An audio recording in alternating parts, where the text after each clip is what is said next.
All right, real quick. So I'm having carburetor issues, so fuel pump issues as well. So we're gonna stop talking about my Mustang, and real quick, for a little bit or for a few videos, we're gonna be talking about this project. This belongs to my friend Chris. He bought this '93 Fox body, and Fox body prices are kind of crazy right now. You can get a Fox body anywhere for just a shell, anywhere from 2500 to 3600. You got this one for 3100. It already came with the LM7.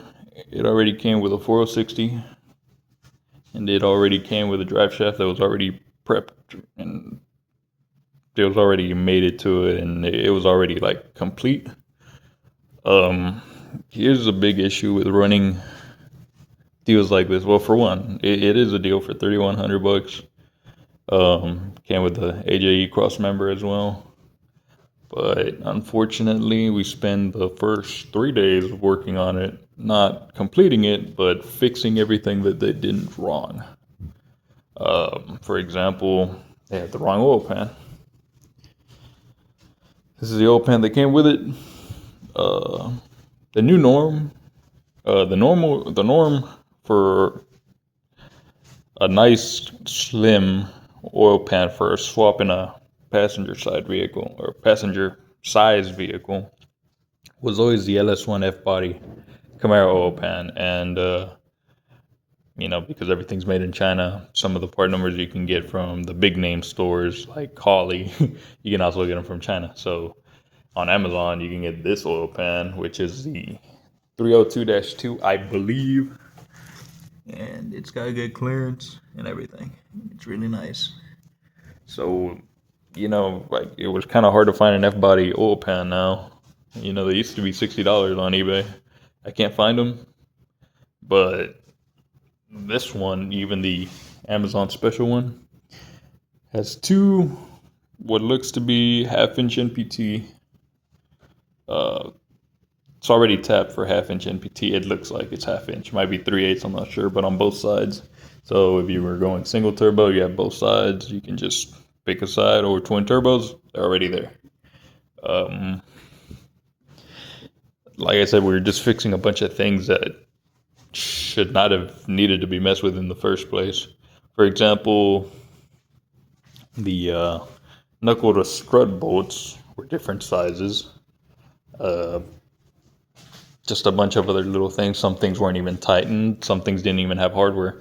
The steering rack didn't have the bolts that go through it, or they weren't even tight or long enough. What else? Just a bunch of nonsense that had to be gone through, and for safety wise, they were going through. Yeah, just a word of advice in case you ever do get a project or somebody else's project. Thankfully, there was no wiring done, but I still have to figure out where these wires go. Now the old 302 had a starter solenoid right here where a bunch of other stuff would hook up to it, and I got to figure that out. The battery's already been relocated to the back before purchasing. So public service announcement: just be careful with what you buy, because just because it's a project and it's already swapped doesn't mean they knew what they were doing. Here's a great example of that. So the wrong oil pan, they did their best to make it fit. This is what they did to try to make it fit. They slotted it. And they forced it on there. And that goes for both. So, of course, my friend was a little pissed because I told him, hey, just buy the $80 set again and let's put them on. Well, of course, he understood that once I showed him that, and the bolts were loose to begin with anyways. So, just for everybody's safety, if you buy a project, make sure you go through the bolts, because it's horrible. And even then, a lot of people, they don't like the truck intake.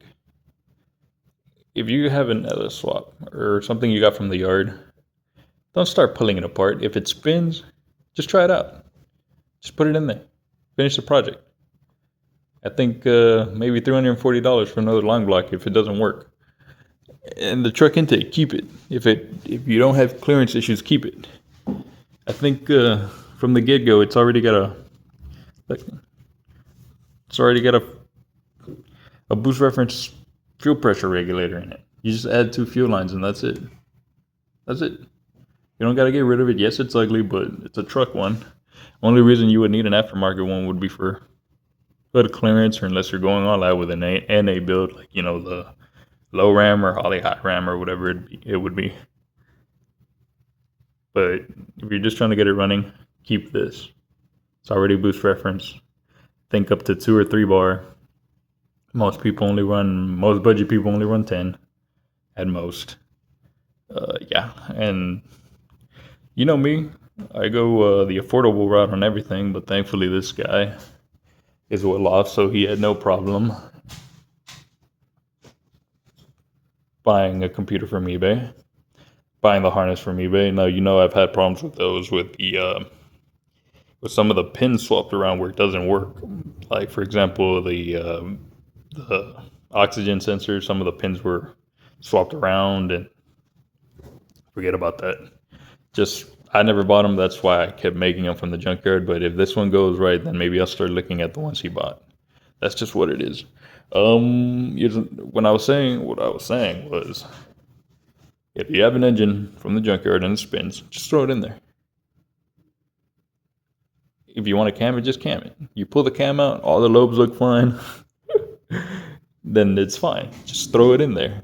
It's what we do. And I've done many of them like that. We look at places like Sloppy Mechanics, the Driveway Engineer. Nobody does cam bearings.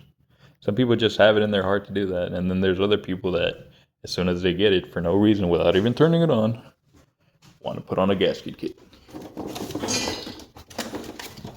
It's not even a multi-layered steel one. The dude bought a composite gasket.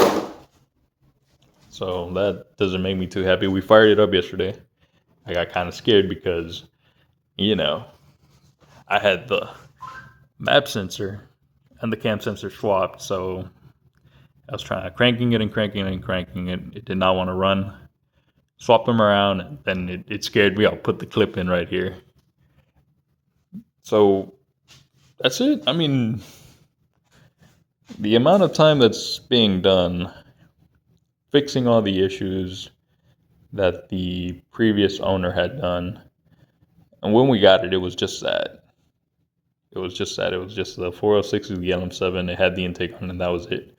And it had headers that they bought for no reason. It was rubbing on the steering shaft. The steering shaft also looks pretty sketchy because, it collapses and it telescopes, but you jam it or keep it in the distance that it's at with a jam nut like this one, or a screw, and this keeps it where it's at. Otherwise, if you take this out, it slips out. It doesn't ride on the actual lip. It doesn't lock on the lip right there. It looks like they forced it on there. I don't know if that's how they come, but it doesn't pass the lip. And I don't know. It's a bunch of little sketchy things here and there. So you're gonna have to fix that as well.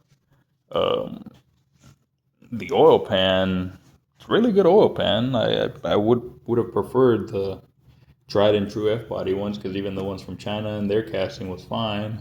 It's cheap as well. I'm trying to think of what else. The interior has been completely gutted. And a friend of mine did that. The owner of the car did that, so we can put carpet and different things. All in all, he wants to put a supercharger M122. The power steering line is already done. But this is off-the-shelf parts that are going to be bought for this thing. And it's exciting stuff. It ain't no carburetor. I'm going to stick with my carburetors, but so I can still do EFI, and if I can help a friend out, I will.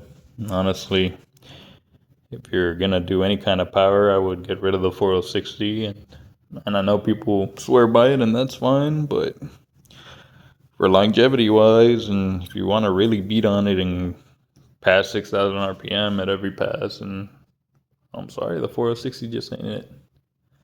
The memes are true. But yeah, any questions you might have, I mean, about this thing or about this project, let me know. This is mostly just a public service announcement. Like, if you buy somebody's project car, if you decide to tackle somebody's project cars, just know that not everybody's gonna have the same standards that you do.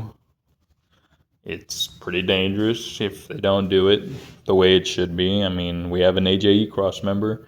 Of course, if he had used the correct oil pan, we would not have had to spend all day taking the cross member out, supporting the engine on that rig right there. And, I mean, that's a whole day that we spend doing that, maneuvering the AJE cross member, making sure the oil pan fit, and then it's been a while since I've done these, but you do have to cut off the windage tray, like up to the second hole, mounting hole. And it is what it is. Now, every Chinese harness as well, right here, it's got the O-rings, the terminal rings for the starter, where the starter would go, or the main battery leg, I'm sorry, for the starter. I'm hoping these are fused. I don't know if they are. I'm hoping they're fused. They do give you a wiring diagram, but of course this seems like it's run of the mill, maybe from the first American made harness, and they just took the PDF from that and just printed it out. For example, right here, tachometer wires. The tachometer wire is almost always white, at least in the factory unit. It's white. So right here, it's white as well. But fan ground, fan 1, and fan 2. It says dark green and dark blue. And over here, they kind of look the same, because we got 2 different greens. So I don't know. Unless it's looped and I got it completely round, but I haven't taken a really good look at that harness. I'm just saying, for safety's sake, maybe there really is just one green wire and I'm looking at it funny, but what I really want to do is I'm going to trace it to each pin in the actual harness and then look at the LT1 diagram, the LT1 swap diagram. That's the one I've been using ever since I started on this, and that's the one I'm going to continue to use because it's never wrong. That's it. That's it, really. The only one that I'm really gonna, maybe the check engine light for sure. Gonna finally use that. Speedometer, probably coming out of the VSS sensor for the transmission. Sorry about that. The thing is on a timer. You got to go move it. Fan. I usually just do fan 2. I'm assuming the fan 2 is gonna be like full speed. Who knows? Park neutral signal. To let it start, but of course that's dictated by the ignition switch on the actual car, so that gets ignored. Chassis ground. So the chassis ground was actually kind of funny too. Usually on a stock harness, there's two grounds that go in the back of the cylinder head. Yeah, that's getting annoying. There's 2 grounds that go on the cylinder head, one on each side. This Chinese harness only had the one, and it reaches over here. And again, just a reminder, the cam and the map sensor can be swapped. So if it doesn't start, usually in other manufacturers, I don't know if it's the same with this one, if a cam sensor goes out, the crank sensor still works, and it has to do a full spin or a full rotation to find one, and then kind of go off of that. So longer cranks. But keep in mind that maybe it would have eventually started, because it did fire off when they were swapped around, but that's because I was shorting the starter with a freaking crowbar. So, maybe it finally caught itself, but it sounded like it had really good compression, especially when I had the oil pan off. It was just bleeding off a lot of air. So maybe this engine is good. We won't know until I hook up the gauges, let it idle, and like I said, that gasket kit kind of scares me, because the guy we bought it for, maybe he felt the need to just get whatever engine it has. The block is painted, that doesn't matter, because it's not even painted that good. There's overspray on the timing cover, but some people just feel the need to put gaskets in it, put cam bearings in it, put lifters in it. Like everybody, minimum, we put a cam swap in these, even before they go into the engine. Like I said, you pull the cam out. If all the bearings look, if all the lobes look good, the lifters are fine. If the other lobes in which the cam actually rides inside the block are good and they're not scarred or they're not worn, then leave the cam bearings alone. Don't even look at them. That's it. Get an engine from the junkyards. If it spins, it wins. You can take it off. Now, unfortunately, when I took the window tray off, it did smell. It smelled like burnt oil. Does that worry me? No, it doesn't. It's Project Life. Now, if you're one of those people that wants to do it the right way the first time, you're probably not watching this channel. Because if you look back at everything I do, the carbureted swab runs on the stock PCM. I made the harness. I cut up the harness, got rid of all the injectors and all the electronic sensors and everything it didn't need to run. I got rid of those. And then I slimmed down the harness to just what I needed. So, again, this channel's for budget people. Like, I could honestly tell you, all the ones I've done, I've never looked at the cam bearings. I've never disturbed the main bearings. And when I did have to do that on my truck, the free truck that I got, all I did was take the pistons out because they never did oil changes. The rings were all gunked up. I cleaned that out in diesel and gasoline. Let them sit there, and then the rings got springy again. I put them back on there. I used the same rod bearings, the connecting rod bearings. All I did was clean the piston rings and put valve stem seals in it, and that was it. It stopped smoking. It ran. It had low compression on some of the cylinders, like 120 psi, but it still ran good. Drove it 60 miles every day. You didn't care. The reason why I ended up swapping it out for my Nissan Sentra was because it the 460 wouldn't go into reverse. It would take a while to go into reverse.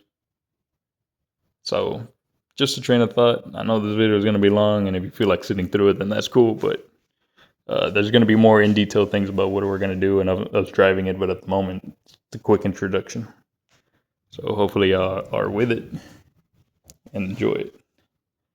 Thank you.